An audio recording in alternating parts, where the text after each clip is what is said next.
Hello, नमस्ते। आज हम इस वीडियो में डिस्कस करने जा रहे हैं हाई ब्लड प्रेशर के बारे में।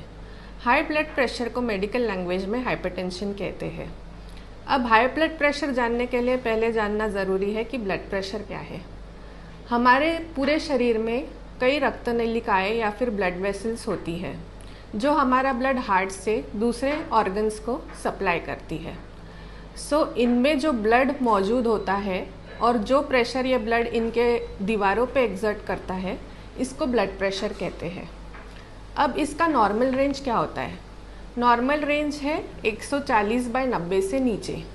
अब आपको जैसे समझ में आएगा, इसमें दो फिगर्स है, 140 और 90, यानी ये दो प्रकार का होता है।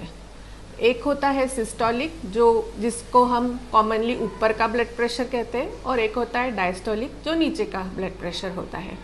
बट ये सिस्टोलिक और डायस्टोलिक ब्लड प्रेशर होता क्या है?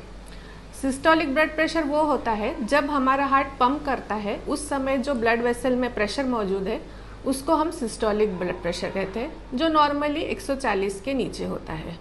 और डायस्टोलिक प्रेशर क्या होता है? जब हमारा हार्ट रिलैक्स कर रहा होता है तब जो ब्लड वेसल में प्रेशर है, इसको डायस्टोलिक ब्लड प्रेशर कहते हैं, जो नॉर्मली लेस देन 90 होता है। ये हो गया नॉर्मल रेंज और सिस्टोलिक डायस्टोलिक। अब इसके प्रकार क्या है? हाई ब्लड प्रेशर या हाइपरटेंशन के टाइप्स क्या होते हैं? पहला है प्राइमरी या इसेंशियल हाइपरटेंशन, जो सबसे कॉमन है।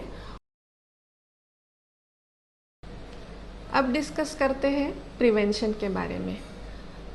प्रिवेंशन यानी क्या स्टेप्स होते हैं जिससे हम बीपी अवॉइड कर सकते हैं, या फिर मेडिकेशन के साथ क्या हम मेजर्स ले सकते हैं जिससे हमारा मेडिसिन का डोज कम से कम रहे। तो इनमें आते हैं लाइफस्टाइल मॉडिफिकेशन, जैसे कि रेगुलर एक्सरसाइज करना। आपको एटलीस्ट 30 to 45 मिनट्स देना है एक्सरसाइज के लिए। इसमें आप योगा मेडिटेशन करेंगे तो सबसे बेस्ट है, बट कोई भी रेगुलर एक्सरसाइज करेंगे वो भी चलेगा। दूसरा होता है अच्छे से नींद लेना। रात की नींद बहुत इम्पॉर्टेंट है, 7 से 9 घंटे की साउंड स्लीप होना ज़रूरी है। तीसरा है सॉल्ट इंटेक कम करना। डेली इंटेक ऑफ सॉल्ट हमारा 5 ग्राम से कम रखना चाहिए, या कि जो ऊपर से हम सॉल्ट ले रहे हैं सब्जियों में, या फिर जो पापड़ अचार खा रहे हैं उसको हमें बंद करना होगा। स्मोकिंग छोड़ना होगा। अल्कोहल का यूज़ कम करना पड़ेगा, कंजम्पशन कम करना पड़ेगा। या एंजाइटी या जो मेंटल स्ट्रेस रिलेटेड कोई इश्यूज़ है तो इन्हें आपको सॉल्व करना पड़ेगा ताकि आपका मेंटल स्ट्रेस कम रहे। तीसरा है आप last but not the least है कि आपको डाइटरी हैबिट्स में थोड़े बदलाव करने पड़ेंगे, जैसे कि हाई फाइबर डाइट, जो फूड में हाई फाइबर है, जैसे कि वेजिटेबल्स, फ्रेश फ्रूट्स, ये आपको ज़्यादा खाना है। और इसके साथ जो पैकेज्ड फूड है या फिर जिसमें के पास जाएंगे, फर्स्ट टाइम अगर आपका बीपी 140/90 के ऊपर है तो इसका मतलब ये नहीं कि आपके डॉक्टर आपको हाइपरटेंशन लेबल कर देंगे। वो आपको 2-3 बार और बीपी मेजर करने की सलाह देंगे, एटलीस्ट 2 बार तो भी। और ये हमेशा रेस्टिंग स्टेट में पेशेंट अच्छे से रिलैक्स होना चाहिए। कोई एक्सेसिव फिजिकल एक्टिविटी नहीं की होनी चाहिए आधे घंटे पहले, या फिर स्मोकिंग नहीं किया होना चाहिए, या निकोटीन का सेवन नहीं किया होना चाहिए, और पेशेंट एकदम रिलैक्स स्टेट में होना चाहिए। ये डॉक्टर आपको घर में भी बीपी 2-3 दिन तक मॉनिटर करने बोल सकते हैं। उस आधार पे आपको हाइपरटेंशन लेबल कर सकते हैं।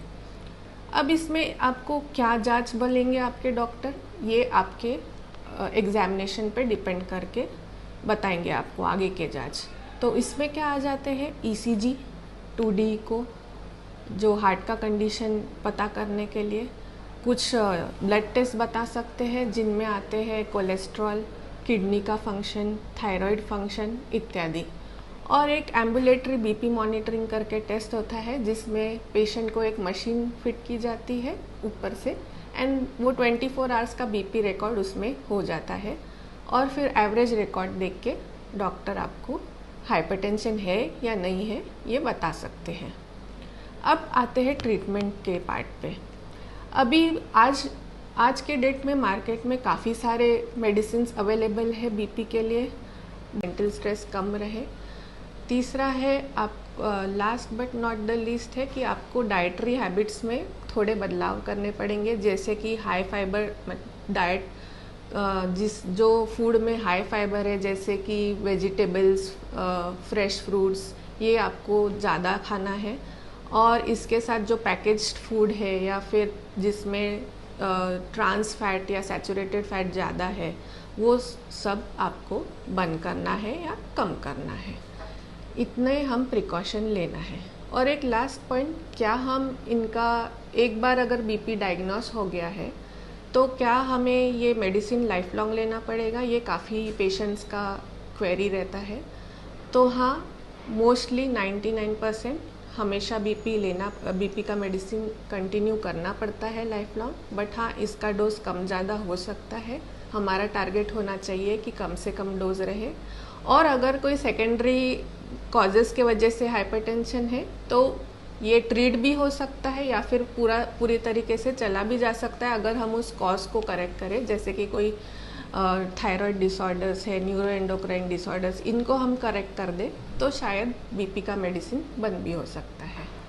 तो ये हमें ध्यान में रखना चाहिए। होप आपके थोड़े बहुत क्वेरीज इस वीडियो से सॉल्व हुए होंगे।